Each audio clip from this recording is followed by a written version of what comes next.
Most High, our Heavenly Father, all our lives we dedicate to Thee, all our labors, all our joys and woes, all our pleasure, all our melody. Make us each a channel of Thy peace.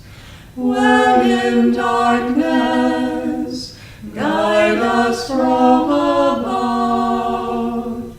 Whether sorrow, may we sow Thy joy. Where there's hatred, may we share Thy love. The voice of God calls us to awaken Him.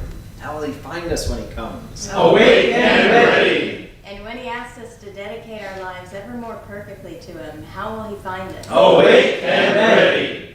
Let's pray together. Divine Mother, Divine Mother, Heavenly Father, Heavenly Father, friend, beloved God, friend, beloved God, great Masters, great Masters, Jesus Christ, Jesus Christ, Babaji Krishna, Babaji Krishna, Lahiri Mahashaya, Lahiri Mahashaya, Swami Shri Yukteswar, Swami Shri Yukteswar, beloved Guru, beloved Guru, Paramahansa Yogananda, Paramahansa Yogananda, saints of all religions, saints of all religions, we humbly bow to you all. we humbly bow to you all. Divine Mother, Divine Mother, free us free us from our limiting egos. from our limiting egos. Help us to feel your love Help us to feel your love in everyone we meet, in everyone we meet, in all of our actions, in all of our actions, our words. our words. Teach us Teach us to lead a life to lead a life full of devotion full of devotion and sincerity. and sincerity. Guide us home to Thee. Guide us home to Thee. Om. Om. Peace. Peace. Amen. Good morning, friends. Good morning. Have a seat. We're going to start with some music.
Let's continue to meditate as we listen to these words from Affirmations for Self-Healing on our topic this week, which is service.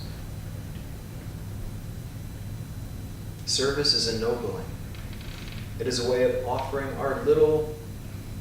it is a way of offering our human littleness into the great reality that is God. Service should not be given with the thought that one is serving people merely. It should be given with an inward consciousness to the Lord who resides in all creatures. When we serve others in this spirit, we find our own spirits becoming freed from egotism. Peace then fills us in the realization that there isn't anyone with whom we need compete. What joy to think that we belong to God. Let's affirm together, first in a strong voice, then a little softer, then a whisper, and then mentally.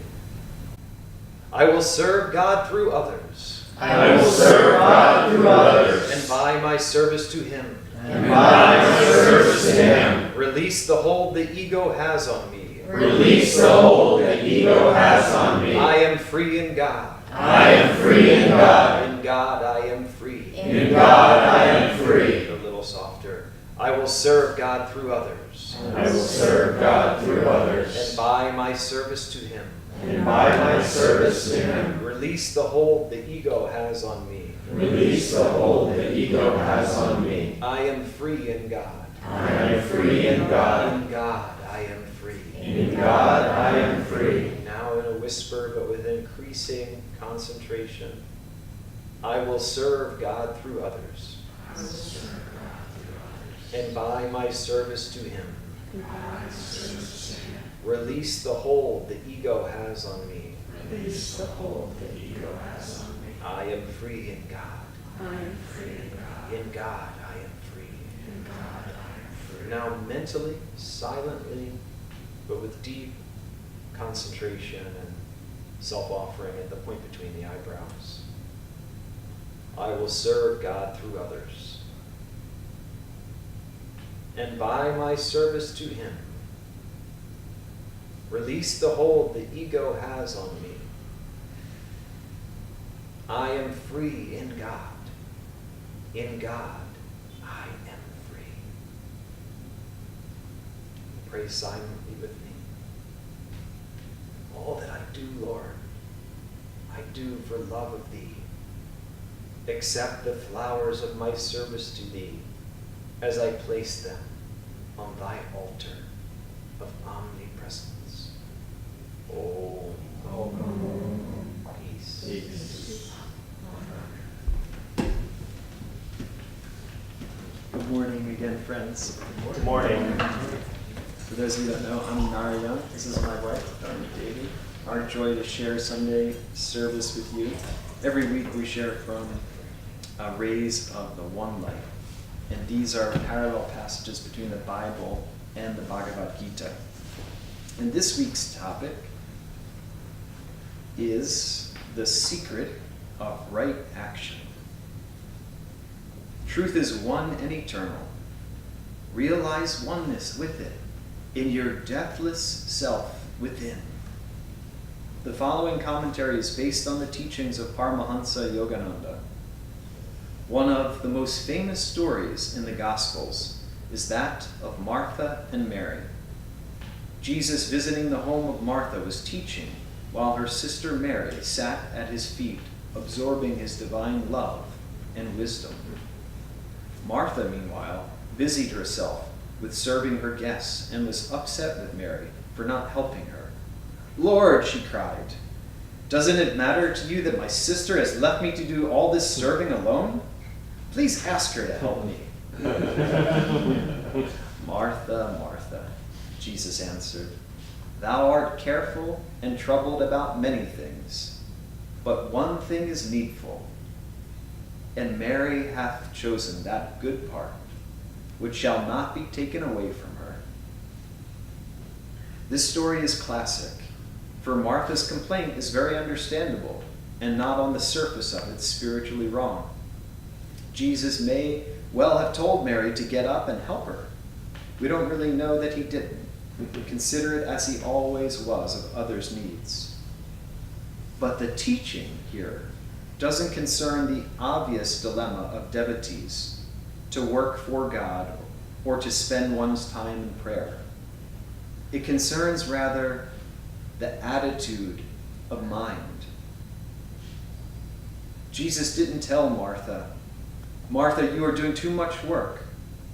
He told her rather, "You are letting your work affect your inner peace." That was the contrast. Not work versus contemplation, but restless preoccupation versus peaceful absorption under all circumstances.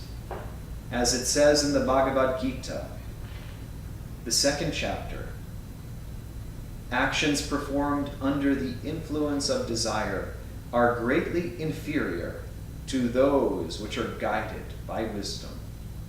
Happiness eludes people when they act from self-interest. Seek shelter, therefore, in the equanimity of wisdom.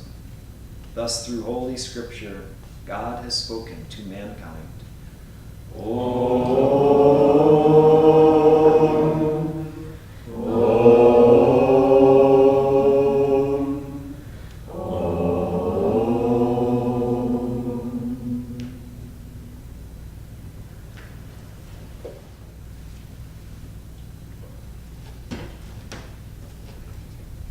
Good morning again.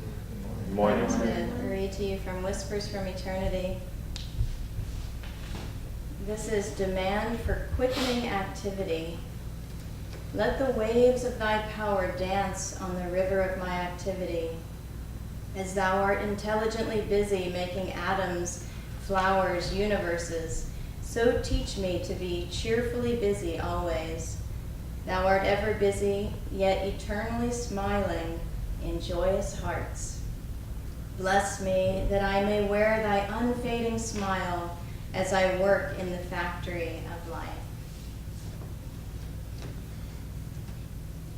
So this topic, the secret of right action, is really the secret of right attitude, because we know, as Swami said in the reading, he's not talking about whether shall we serve, shall we pray, shall we just spend all of our time in meditation. No, it's the attitude that we're working with in this lesson.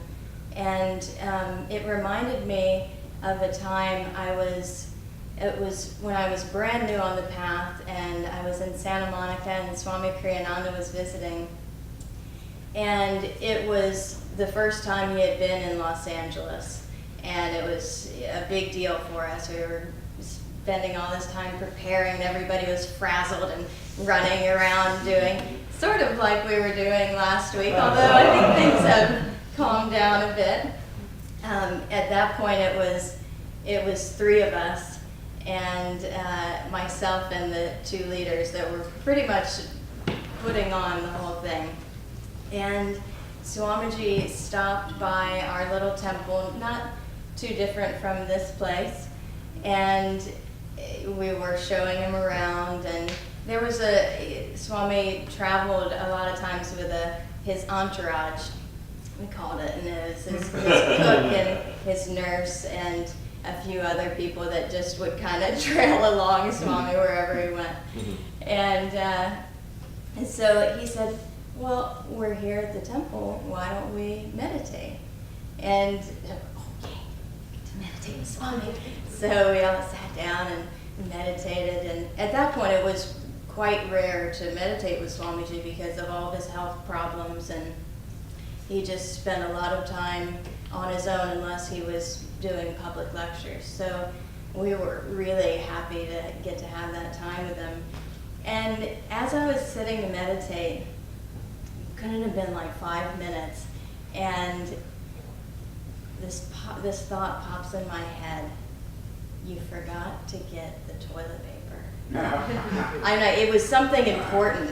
It was like toilet paper, paper towel. I mean, it was something that we were really going to need for the weekend, and we were completely out. And I was like, oh.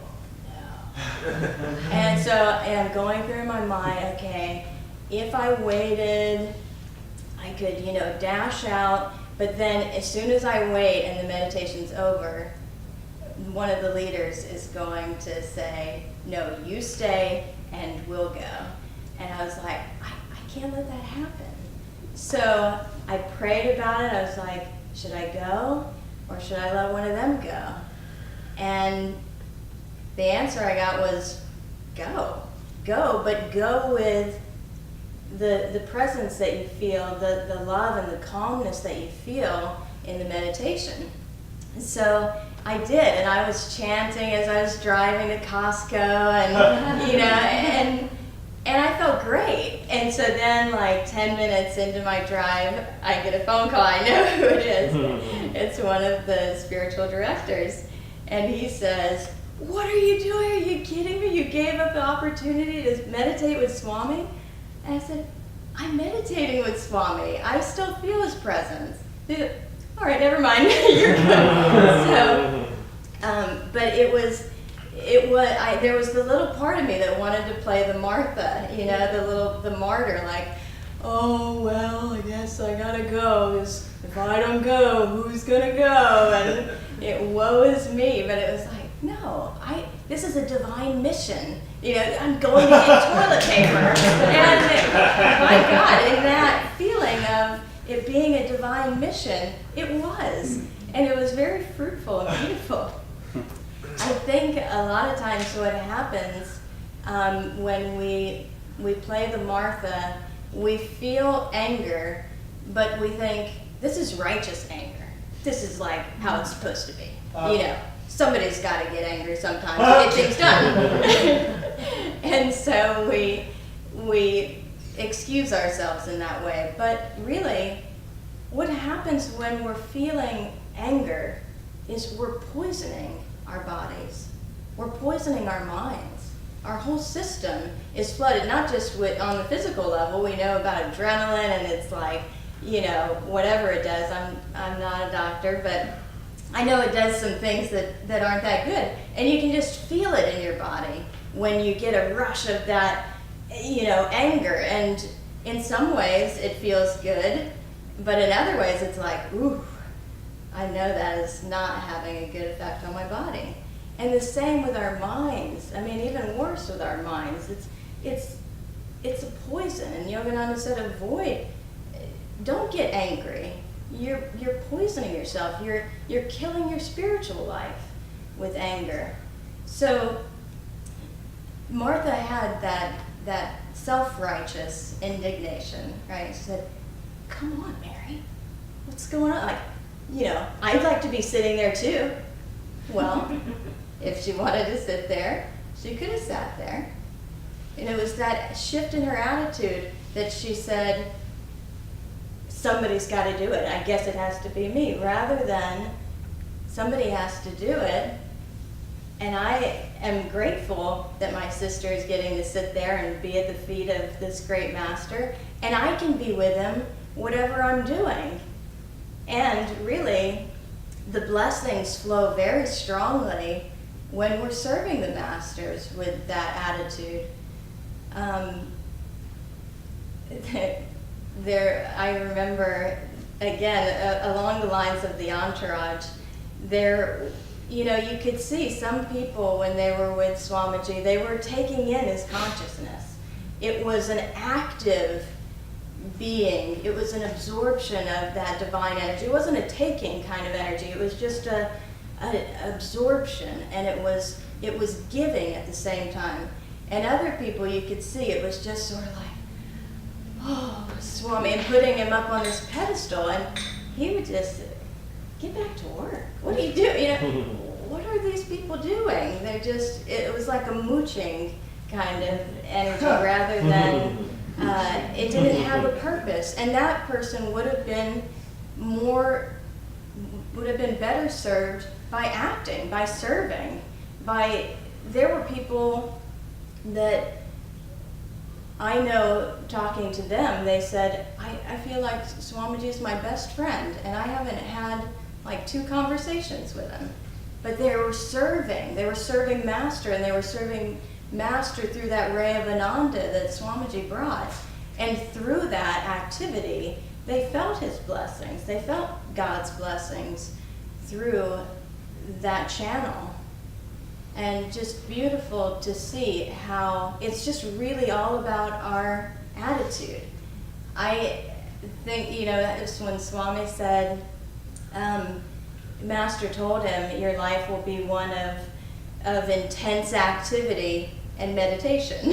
Sort of meditation was almost an afterthought. And he said at one point, I think probably that goes for a lot of you as well that were there at that talk. And I know at one point I was with Swami, it was very close to the end of his life, and we were still involved, but Narayan had gotten a job, and we were sort of in this weird limbo phase in our service through Ananda.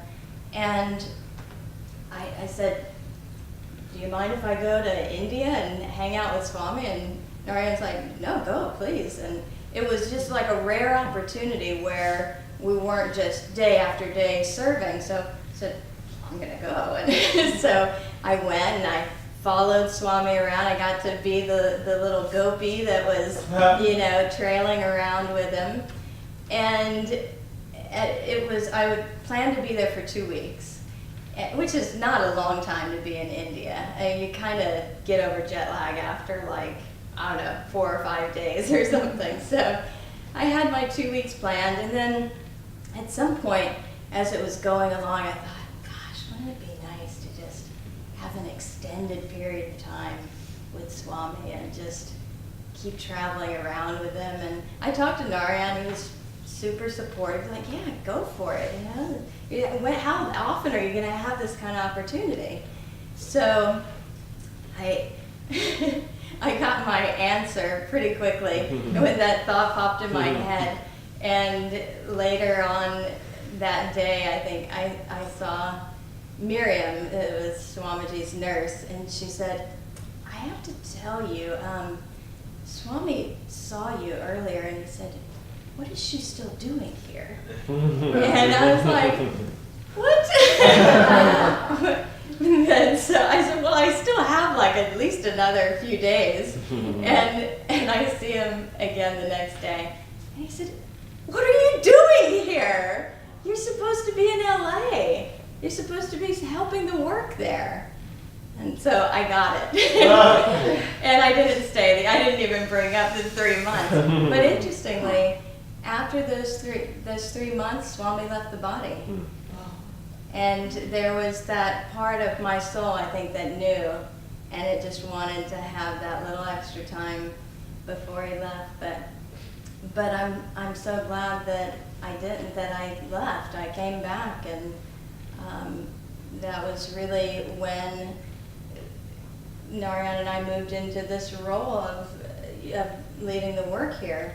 And it wouldn't have happened without his blessings, without him giving that direction clearly enough that, I don't know about you, but I can be pretty dense. You kind of have to just nail in the lesson over and over before it gets through. What are you doing here? What are you doing here? Get back to work.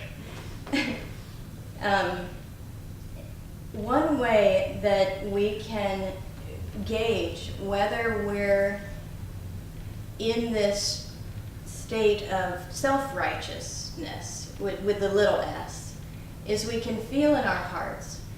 We can feel, is there a disturbance? Because the masters, saints, they can seem to be angry.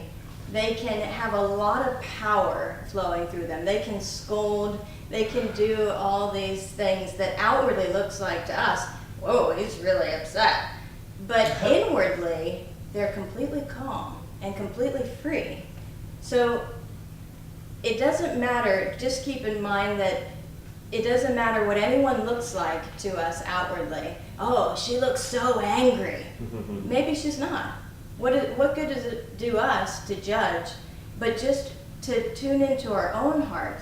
How is my heart feeling when I'm expressing this? Do I feel angry? If so, then it's self-righteousness with the little s, and I need to get over it. It's tuning into my likes and dislikes, my desires, my attachments. This is ego that we're feeling when we feel anger. When we feel a true righteous anger, it's calm. It knows what the right thing to do is, and it takes action. But it's never with anger. It's never with fear. It's never with all those negative emotions, never with confusion. We know when something is a right cause and we have to take action, even if it's powerful action, we can do it in equanimity, in our center. So check for that. That's the attitude to check for, the Martha or Mary. You know, feel in your heart, am I calm? Or is this just my ego flaring up? It seems like a principle is at stake, but is it really? That's how Swami Sri Yukteswar described the Vedic man of wisdom, that he's softer than the flower where kindness is concerned, and stronger than the thunder when principles are at stake.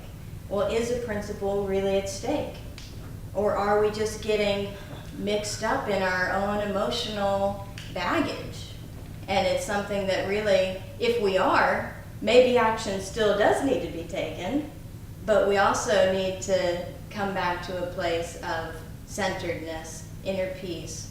One thing I loved that Swami Kriyananda said was looking at him outwardly. That's why I said we can't judge how someone's feeling. They may look like they're frazzled and angry and all these things, and they may be perfectly calm inside. When he was working, just intense activity. It's like, God, he doesn't know how to relax, you know? But he said, and this was in his material success course that I just love, he said, I never do any project. I never do anything if it pulls away my inner peace. And I was like, wow. Isn't that a great gauge? That if we're doing something and suddenly we feel, I am not happy, I am like out of my center, I'm not in joy, just stop doing it. It's not doing you any good. It's not doing the world any good, because that poison that we feel in our own hearts, that's then what we're sharing with the world. So if we can't come from a place of peace, and this is our like MO, we're meditating, we're serving, you know, we have to be the emissaries of light in this world. We have to make the decision and take the action. I am going to overcome anger. Maybe I'm not there yet, so we have to practice our own self-acceptance. This is where I'm at right now. I'm working on anger. I'm working on overcoming anger, and I'll get there by God's grace. I'm going to keep trying. I'm going to put out the self-effort, and bit by bit, this is what another thing I wanted to share was that there it is. When we get that little record playing in our mind that's like, no one can possibly understand how difficult this is for me. You know, no one gets it. I mean, I've got this issue that you can't possibly understand. And I get to hear that a lot from people sharing with me. Oh, I have this thing you can't possibly imagine. Really? Try me. I may be experiencing it myself. But we can stop ourselves right then as soon as we go, you know, no one in the world could understand. It couldn't be this bad for anybody. No suffering could be this hard. Just stop. It's just our ego putting this shroud of delusion all over us, because we're all interconnected. We have to all have experienced, even if it's not in this lifetime, we've experienced intense suffering of all sorts. So you're never alone. none of us are ever alone in anything that we're going through. For one, we're all vibrating together in this scheme of life. We're all interconnected. And think too, God is the doer. God is experiencing it through you. Who's suffering? Well, the ego feels like it's suffering, but if God is the doer in all things, it's God that's having to suffer through us when we're in those moods, when we're in all the things that we just feel are so terrible. And we have that choice to be happy. We have that choice to be peaceful, to be joyful. And so let's make that choice. Each and every time we start to feel the ego bringing us into a nosedive, like grab the whatever that thing is in an airplane and pull it with all your might. And you can pull it up. As soon as you make the effort, then God's grace flows in and says, now we've got something we can work with. Thank you.